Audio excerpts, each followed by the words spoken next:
Hasan interviewed Jill Stein and her running mate Butch Ware. And much like the Breakfast Club interview, this interview was more of an attack dog from Mehdi Hasan. Now, I do have to let everyone know, a lot of people may not be aware of this. This interview was recorded prior to the Breakfast Club interview, while it was released after. The interview actually occurred prior. So by the time they got to the Breakfast Club, Jill and Butch kind of was, ready to go. Now I have a couple of clips from the interview that I can share. Unfortunately, Mehdi Hasan put this interview behind a paywall. He put it behind a paywall. Now, why would you put an interview of a presidential candidate behind a paywall? That doesn't make any sense, right? Unless you're trying to control the narrative. So here is a part from that interview I want to share where he's basically trying to use the same old, I'm going to paint Jill Stein as a Putin puppet or Russian asset narrative. Watch this. We looked at your social media and you haven't done that many posts specifically calling out Russian attacks on civilian areas. You haven't called Vladimir Putin a war criminal, but you have called Benjamin Netanyahu a war criminal. No, actually we did. Yeah. In my very first remarks about the Ukraine war, we condemned... Vladimir Putin's a war criminal. Yes, we did. And Bashar al-Assad's a war criminal. So let me show you what he's doing, right? So he said she refused to call Vladimir Putin a war criminal. Then she explains that she did. And he cuts her off immediately. He cuts her off twice. Then he tries to deflect to Assad. Watch. You haven't done that many posts specifically calling out Russian attacks on civilian areas. You haven't called Vladimir Putin a war criminal, but you have called Benjamin Netanyahu a war criminal. No, actually we did. Yeah. In my very first remarks about the Ukraine war, we condemned... Vladimir Putin's a war criminal. Yeah. Yes. So Jill spoke at the Rage Against the War Machine rally, and she was one of the main speakers. And she made it very clear that Vladimir Putin was wrong to invade Ukraine. And she's not the only one on the left who has made this statement. I mean, Aaron Mate, who is very good about the Ukraine war, has also said that Vladimir Putin was wrong to invade. So do you see how they're really trying to make the Russia asset thing about Jill Stein stick? Like, this is so pathetic and sad. And it's such a Democrat shill like strategy. This is something that they'll do. Anybody who's outside of the fray, you don't want to support them or you got criticism of them. First, they'll try to smear you as right wing. Then when that doesn't work, then they'll try to say you're a Putin asset. Then they'll try to say you're being paid off by Russia. Like, these people, it's a fucking cult. It comes across like a cult. And then people wonder why. You wonder why. I want nothing to do with those parties because it feels like a cult. Once you are with them and going along with what they want to do, like we were part of the Bernie movement, they were all for you because Bernie was running through the Democratic Party. And even Democrats still were kind of angry toward us because they were like, how dare you guys try to take this from Hillary or try to take this from Biden? It's a freaking cult. Yes, we did. And Bashar al-Assad's a war criminal. Yes, in so many words. Yes, we have said as much. See? So it's let me just bombard you with other. So now he brings up Assad. First, he brought up Putin and she said, yes, we have said that. Now he's going to bring up Assad to like throw you off, right? Let's continue. So you called Netanyahu one, which I think he is. Oh, absolutely. Is Putin a war criminal? So what we said about Putin was that his invasion of Ukraine is criminal. It's a criminal and murderous war. And he's a war criminal who should be on trial. Well, by implication. You're struggling here to say something very simple. This is why people have... This is an interrogation. This is not an interview. This is the same thing that Angela did. Now, I think because they had the practice with Mehdi prior to the Breakfast Club interview, by the time they got to Angela, they were ready. You see what I'm saying? But this isn't an interview. And I'm going to show you how he treated her versus how he treats other people.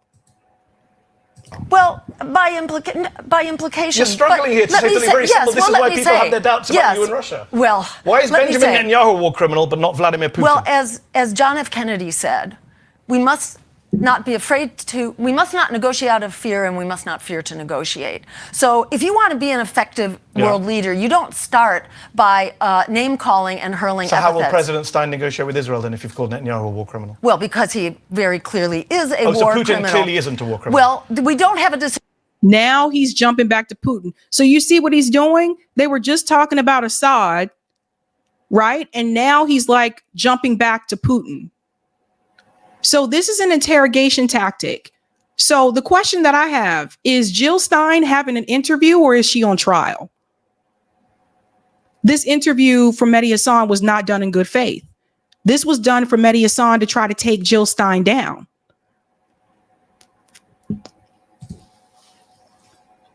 Let me let them finish. Sorry. If you've called Netanyahu a war criminal. Well, because he very clearly is a war so Putin criminal. clearly isn't a war criminal. Well, we don't have a decision, put it this way, by the International Criminal Court. Yes, we do.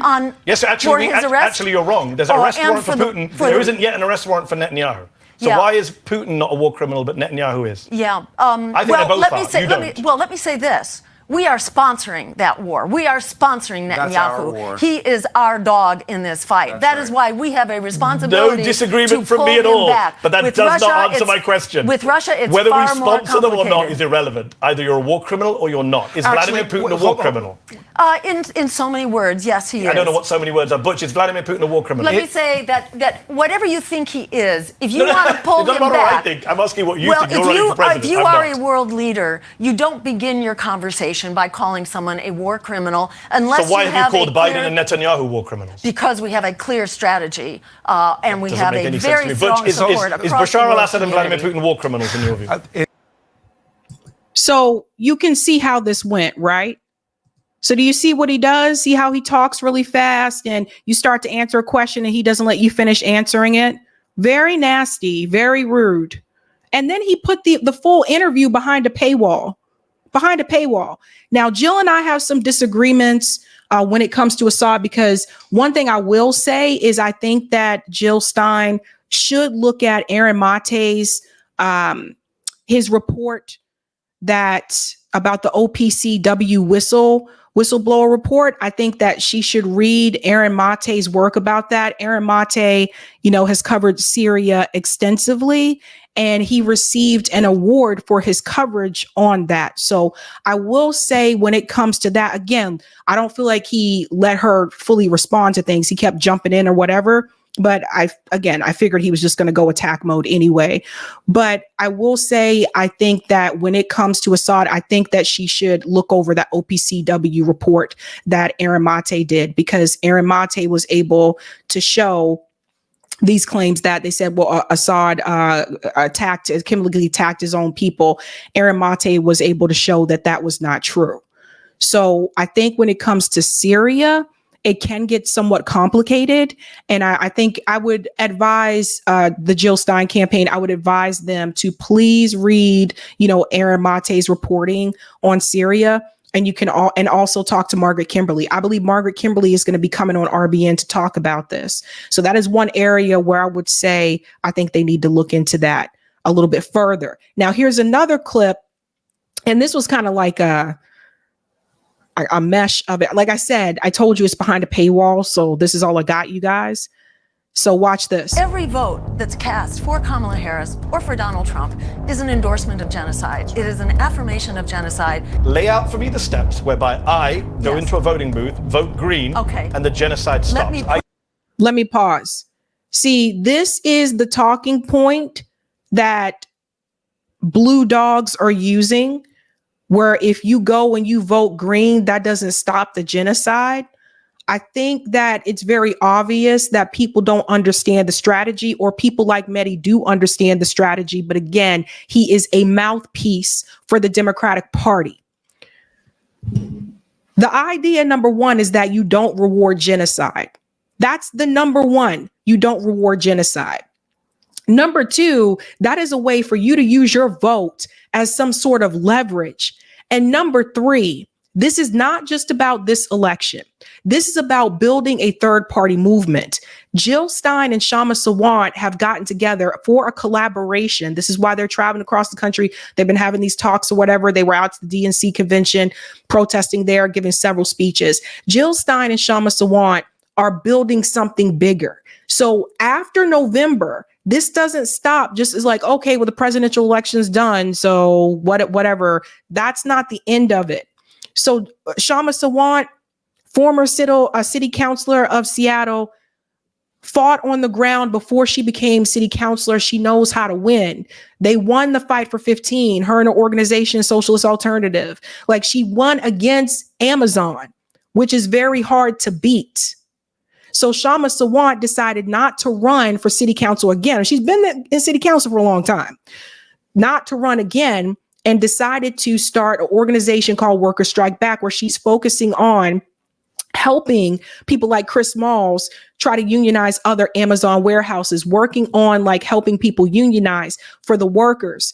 So what Shama had always said was the reason why she was able to win in Seattle is because they started with people on the ground. They started on the ground and built a worker, movement first. And then she didn't decide to run. They voted and said they wanted her to be the one to run. So she knows how to win.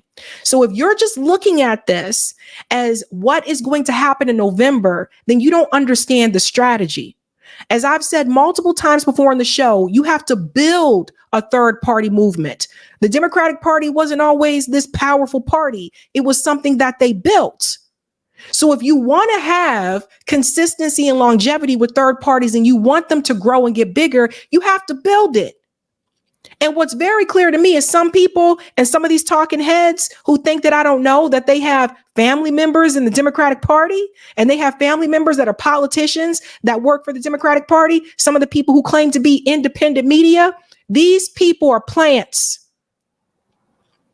These people, regardless if Donald Trump was running or not, their job is to keep you right where you are and to try to crush any opposition to the two-party system, not just to the Democratic Party. People got to be very much aware of this because I wasn't born yesterday. I don't call a lot of names on this show, but I got receipts. And so a lot of people need to understand that I know what's going on behind the scenes. And some people are walking in a path where all of a sudden the policies doesn't matter anymore. They just want to rub elbows with people who are big names and they want to rub elbows with other politicians. And they were plants to begin with. All of a sudden, these things don't matter. All of a sudden, taking corporate money is no big deal. How the fuck people tell me, oh, how'd you go from supporting Bernie Sanders to supporting third party? Motherfucker, how you go from supporting Bernie Sanders, someone who wasn't taking corporate money, who supported Medicare for all, to supporting a neocon like Kamala Harris, who is backed by AIPAC and Dick Cheney? One of you moved to the right, but it wasn't me. Period. So pay attention to what is happening. Why do you guys think people are attacking Jill Stein so much? The same people who say your campaign's unserious. She's an unserious person. Why are you even here? If it's so unserious, why are they attacking her? You don't see them attacking Claudia De La Cruz like this. You don't see them attacking Cornel West this way. They're mainly coming after her. And why?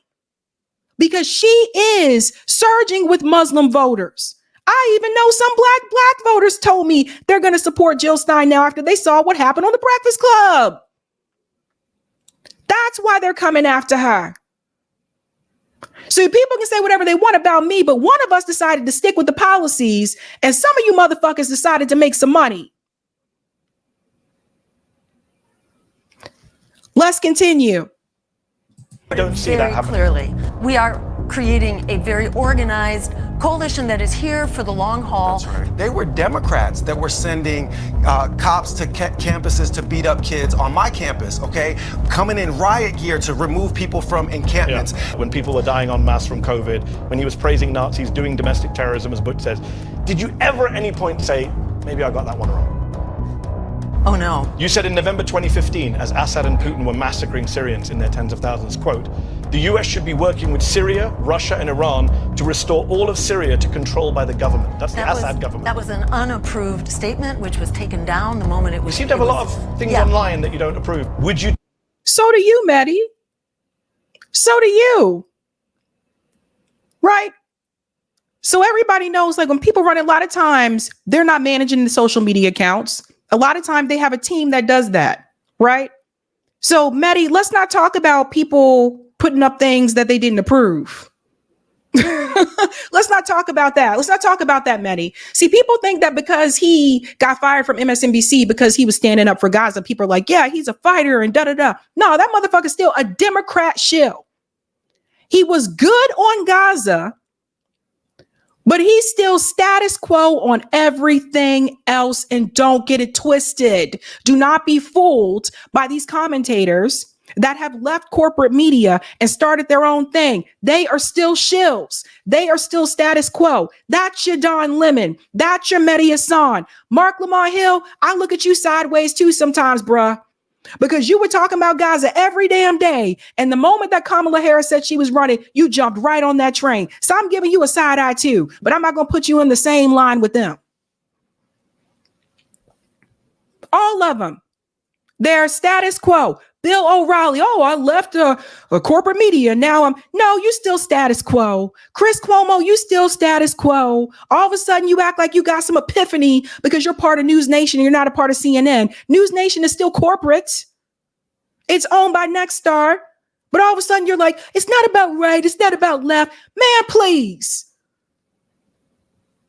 You see how people get back into these spaces? And I said this to myself. How is it that this man got fired for sexual harassment, sexually harassing multiple women, and also the situation with his brother where he gave him inside information when he was working at CNN? You get fired from CNN. He got a job like that with News Nation. And all these people now try to say like, well, you know, it's not about left or right, but I think we should. All them playing that same game. Well, you know, I'm not a part of corporate media anymore, so I'm not. No, you are still status quo. Let's continue. Unapproved statement, which was taken down the moment it was. You seem to have a lot of things online that you don't approve. Would you tell your supporters at home, vote green everywhere, but in those 3 swing states, vote against a domestic terrorist? I would say. Yeah, so you don't get to see everything because he put it behind a paywall. But I will say this. Why would she fight so hard to get on the ballot if she wanted you to stay at home? Again, but you guys said she wasn't a threat, right? I love this from Nick. Nick said this in response to Mehdi. Acknowledging that there is a genocide in Gaza, but still supporting the party committing the genocide makes you the most morally bankrupt person in politics. And for some people, this is not their thing. Like there are people I know that they're not into foreign policy. They're not focused on Gaza. They're just focused on who can fix things right now, right here in front of them. And like I said, those aren't the people I'm coming at. I'm coming at the people who were talking about it and said genocide is a red line. And all of a sudden it's no red line. Those are the people I got beef with. Those are the people that I can go into the ring with, right? Now I want to show you the difference. You saw the way that he spoke to her. Watch the way he spoke to David Sirota. In the most recent primary cycles, we've seen AIPAC, for example, the very powerful pro-Israel lobbying group, managing to oust 2 very progressive members of Congress, 2 critics of Israel, Jamal Bowman, Cori Bush. I think they spent something like $23 million in those 2 races combined, more than many foreign countries spend on their entire elections in these 2 districts. What do you think the Democratic Party can do, should do in response to groups like AIPAC almost buying elections, some might argue? Not just almost, they are buying elections. And so, but this is the party he wants you to support.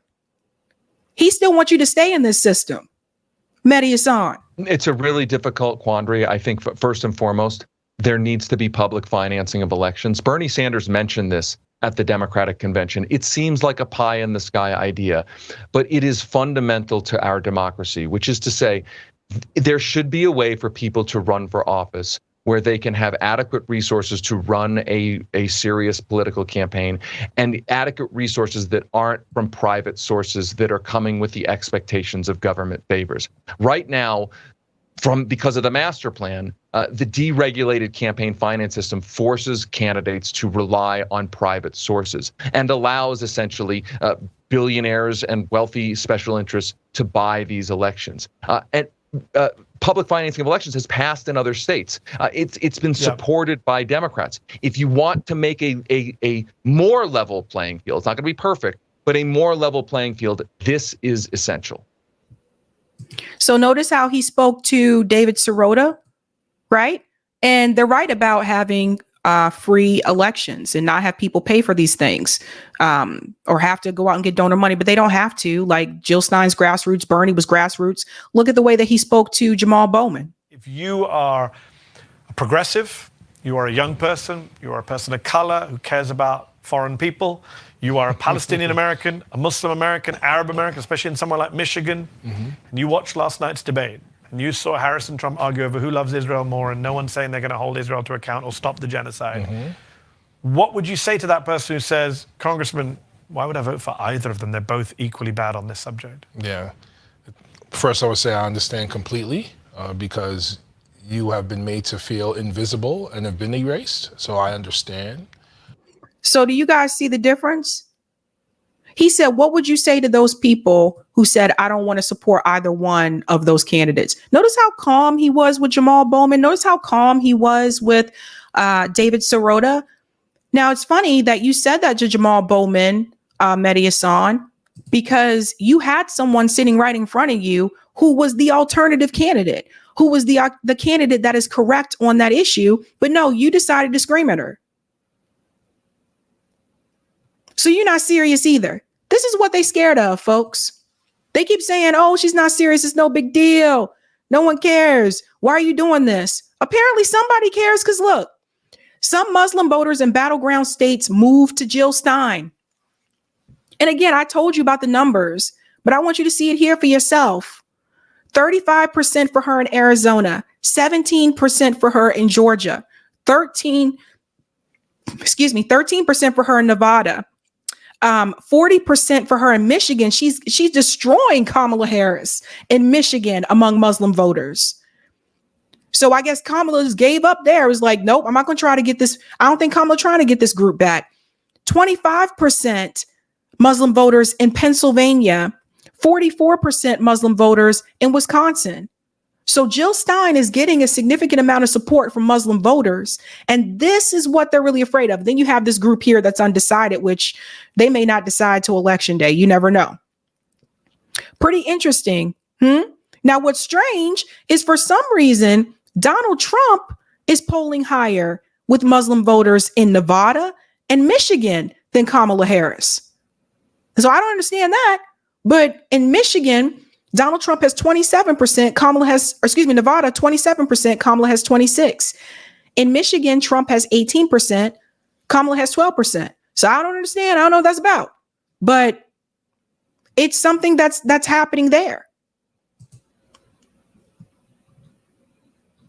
When people say, why the Green Party got to do this every 4 years. The Green Party runs candidates on the local level too. I've interviewed them on the show. There's a group of them that will be coming back on. I think it's the first week of October. They run them on the local level too. You just don't know about it because they don't have the funding and the resources. And even a lot of people in independent media won't even interview them. And I know because they've reached out. A lot of these people are Democrat shills. They're mouthpieces for the Democratic Party. And let me find out some people getting paid. Because I like to find out things. So let me find out some people getting paid to do bidding for the Democratic Party, the people who said don't support these corporate people. So people say, why the Green Party come every 4 years? And it's a party. Why does the Democratic Party come every 4 years? Why does the Republican Party come every 4 years? It's a party. Rome puts this all into perspective. AOC and the Democratic Party is currently trying to use projection as a weapon to attack Dr. Jill Stein and the Green Party. And yes, I said. Sorry about that. AOC and the Democratic Party is currently trying to use projection as a weapon to attack Dr. Jill Stein and the Green Party. And yes, I said projection because one of their main talking points is, how come you always come out every 4 years, even though she didn't run 4 years ago? How come you only come out every 4 years to run for the president? And isn't that exactly what Democrats and Republicans do? Isn't that exactly what they do? They run for office. We get them in power and they ignore us for those 4 years and then run again. We get them back in power and then they ignore us for 4 more years until they want to put their best friend up to the bat next. Now, I'm sure a lot of you guys are old enough to remember when Obama said this. I remember Joe Biden even running on it. And now you have Kamala Harris running on the same exact policy that they promised you, not 4, not 8, but for 51 years. Codifying Roe v. Wade into law. They've been running on this same policy every damn time. So people need to ask that question. When you wonder why some of us are supporting other parties, maybe you did ask your whack ass party why they've been running on the same policy every time and never get it done. 51 years and they still haven't got this passed. And I know your guys go to, it's the House, it's the Senate. They can't get past these people because they're sexist, they're racist. Why are they running on policies that they know would never get past these people? Are they lying to you? Now, a great handful of these policies that they are running on, they could just pass with an executive order with the swipe of a pen, but come on now. But let's be honest. If they really wanted you to have it, they would just bypass Congress, right? Because it's not like we haven't seen nothing like that before. The Biden administration once again bypasses Congress on an emergency weapons sale to Israel. So do you see how when they want to get something done, they get it done? If they wanted to stop sending weapons to Israel, they could get it done. You know who called off, fighting from Israel? Ronald Reagan did. You know what he did? He picked up the phone and said, stop bombing Lebanon. It can be done. When they tell you that they're trying to get a deal on the table, they're bullshitting you. All Kamala and Biden have to do is pick up the phone.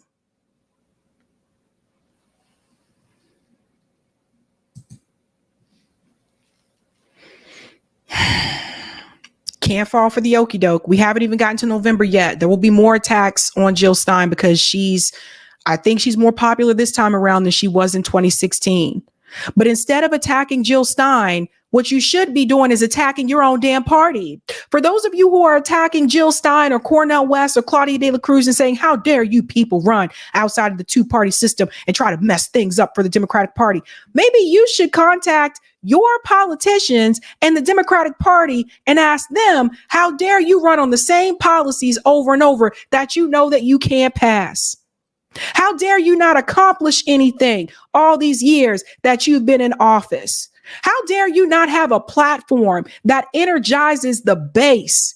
How dare you not have a reparations plan, Kamala?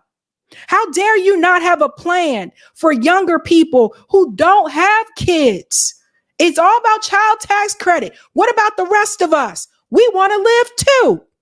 How dare you continue to take money from AIPAC, from the Israeli lobby? Those are the people that you need to hold accountable. So instead of pointing your fingers at us, you need to point your fingers at your politicians for being so lazy and getting too comfortable with the lifestyle that they've developed being a politician that they forgot who their constituents were. That's who you need to talk to.